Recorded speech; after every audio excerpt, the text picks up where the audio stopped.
সামান্য উল্টোপাল্টা কথাতেই মন খারাপ হয়ে যায়, কান্না চলে আসে। আবার একটু কেউ ভালোভাবে কথা বললেই গলে যাও।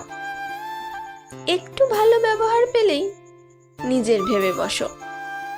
কিন্তু খতিয়ে দেখো না যে পেছনে থাকলেও থাকতে পারে জটিল স্বার্থের অঙ্ক।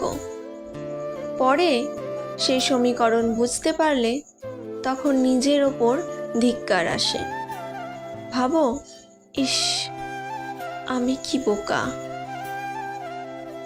তুমি যদি এমন হও তাতে একেবারেই লজ্জিত হও না।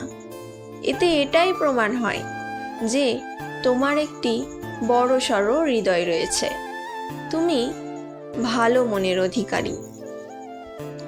হ্যাঁ, হয়তো এজন্য আর সবার থেকে একটু বেশিই কষ্ট পাবে, কিন্তু নিজের ওপর বিশ্বাস রেখো, দেখবে কখনোই তোমার মাথা নিচু হবে না। আজকাল যা সবাই পারে না।